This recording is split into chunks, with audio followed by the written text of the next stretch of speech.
Thôi lấy chị cái cây nặng mụn đi.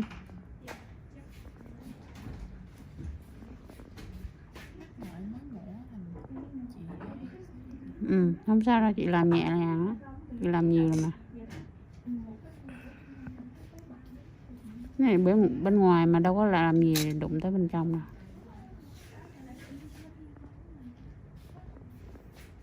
Bị sao mà mỏi mắt nha? Bị cườm.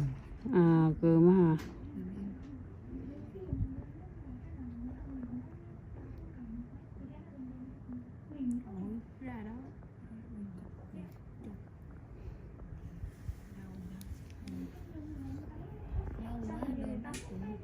Nó bự dữ lắm mà.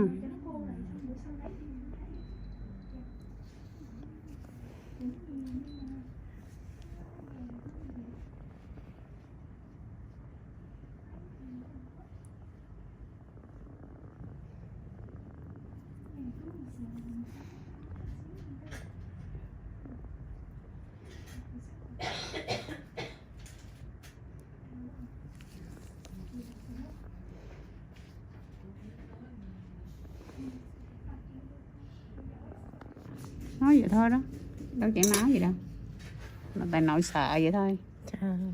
Quái nó ai mà vô mới sợ đeo. Đâu có đau đâu đúng không? Ừ, được cũng thế. Tại nội sợ vậy thôi chứ đâu có đau gì đâu. Nội bị tâm lý vậy thôi, chứ cục đó để lâu vậy đó. Thì năm ngoái con còn nuôi ai đó. Thì năm ngoái con năn nỉ nội làm mà nội không có chịu cái... Chịu, sợ đeo quá. Để tới năm nay luôn. Nội sợ nội hết mụn.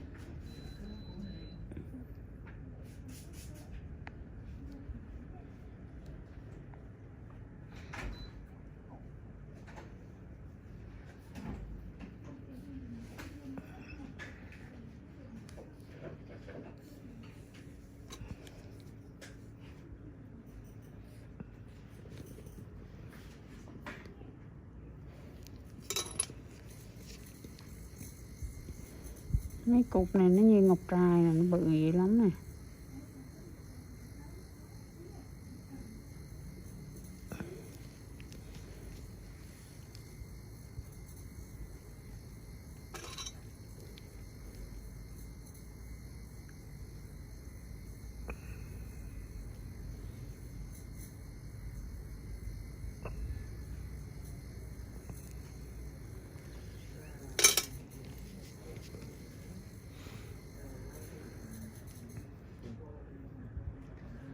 Thôi con đổi chỗ khác nha.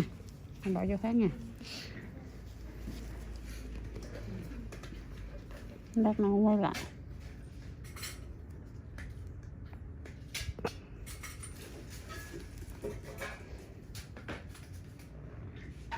Nội mổ mắt là nội mổ hai bên luôn hay sao? Ừ. Mổ hai con luôn.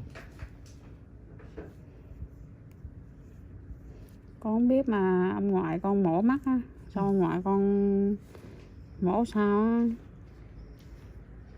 giờ không thấy đường luôn. Ông ngoại chị á, mổ sao mà giờ không thấy đường luôn.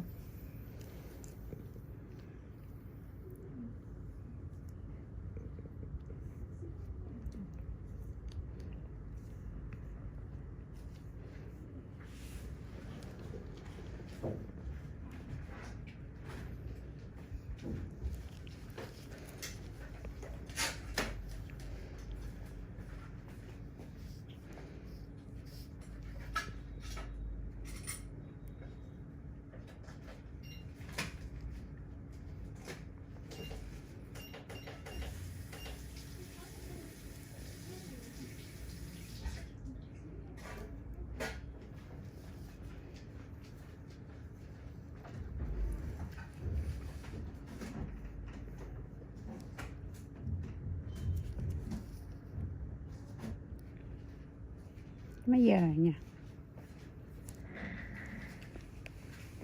3 giờ rưỡi.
Bà đợt này vô ở mấy ngày về bà? Chưa biết. Rồi ở chơi lâu với con cháu chứ, đúng không? Bỏ nhà còn ông già do nặng, nếu cũng bệnh đi bệnh viện máu vô sáng ra mà. Ông nội nào? Nào cháu này chồng máu vô sáng, cháu nó được còn chữa nào lên. thứ bảy chưa đi. Hôm nay làm bệnh viện.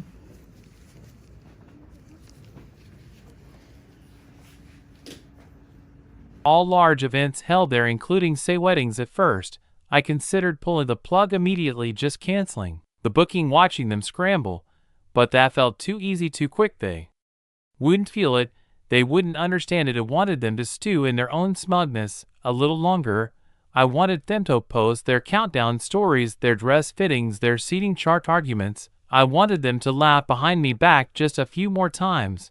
So instead, I've been watching, patiently waiting, and made a few quiet calls to the event coordinator at Lakeview Ridge, asking Tobe notified if there were any concerns or issues with the Carson's wedding reservation. I reviewed the contract, and let me tell you, it's airtight except for one tiny clause buried deep in the fine print. Full payment is required 10 days before the event, or the booking is considered forfeited, not delayed, not postponed. Forfeited. The wedding is in 12 days. And as of this morning, no final payment has been submitted. I didn't need to do anything yet, just wait, watch, let them keep treating me like a footnote, like a burden. They'd rather crop out all the pictures, let them keep smiling for the camera, completely unaware that the floor they're standing on was laid by one person they deemed unworthy of standing beside them. It was amazing how quickly people forgot where their money came from once it was no longer being handed to them in silence. I hadn't heard a single word from Rachel or my mom since that phone call, not even a half-hearted "maybe you could come to the rehearsal dinner" as a peace offering. Nothing, just silence and smugness. But that's the thing about silence, it lets you hear everything they don't say out loud. I spent the next few days doing something I hadn't done in a long time, living my life without them. I hit the gym again, cleaned up my apartment, took myself out to dinner. For once, my phone was blowing up with requests for favors or emergency money transfers. It was peaceful, quiet, in the kind of way that feels earned, like the calm before a controlled storm. But then 5 days before the wedding, I got a notification from a venue's coordinator, Amy. She's been with Lakeview Ridge for years and has seen more family meltdowns than a therapist. She's sharp, composed, and a little too observant for her own good. Her message was short and polite, but the subtext was crystal clear. Hey Kevin, just checking in. The Carson party still hasn't submitted the final payment. I've sent 2 reminders with no reply. Let Mec know how you want to handle it since it's close to the deadline. I called her back that afternoon, and we talked through it. I kept my tone casual, professional. If it's not paid by the deadline, we'll consider the booking void per policy. Just follow the contract. Amy hesitated. You sure? I mean, they're really banking on this thing. They've got like 15 vendors scheduled, a whole live string quartet, and there's talk of releasing doves during the vows. I smiled faintly. Doves? Huh, classy. She laughed quietly. Okay, I'll follow protocol. Deadlines in 2 days now. I could have warned them. I could have texted Rachel a simple, "Hey, just so you know, your payments is late." But I didn't, because they made it clear I wasn't family, not important enough to stand in a photo, not important enough to warrant a chair, just a walking wallet with a pulse. And that's when I decided it wasn't going to interfere. I was going to let the natural consequences of their carelessness do all the work for me. On the morning of the deadline, I took the day off work and treated myself to a good breakfast: eggs, coffee, extra crispy bacon. I checked my email around noon. Still nothing, no payment, no message, no Hail Mary. Oh my God, we forgot. Just radio silence. That night, Amy marked the booking as can-led in our system at 7:18 p.m. I got a call from a number I didn't recognize. I let it go to voicemail. 30 seconds later, another call, same number. If only picked up. "Hi, is this Kevin T? Sis Teresa, I'm Rachel's wedding planner." I nearly laughed. Of course it was. "Yes," I said, keeping my voice neutral. "So we read, just trying to sort out a minor issue with the venue. I understand there was some kind of system error and final payment didn't go through, probably a glitch with our account, but we were hoping to confirm everything is still on track for Saturday." I leaned back in my chair, glanced at the ceiling. No system error. The payment deadline passed last night. The booking's been released. Silence. I could hear her breathing, and in the background the muffled sound of someone arguing. Then her voice returned, thin and nervous. "But surely you can make an exception, right? I mean, this is a once-in-a-lifetime event. The bride's already got her Gown guests are flying, and Teresa, I interrupted gently. I understand, but the contract is the contract. If they wanted it locked and they should have paid on time, we've been more than generous with reminders. She stammered a bit before trailing off. With a shaky I'll talk to Rachel. The next call came less than an hour later. This time it was Mom, Kevin? She barked, no greeting. What is going on with the venue? Rachel is in tears. They said the booking was canceled because of you. I raised any brow. Me, I didn't cancel anything. The deadline passed. I just happened to know the coordinator you knew.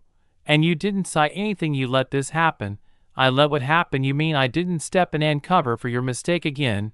There was a beat of silence, then her voice turned cold. Do you really hate your sister that much? No.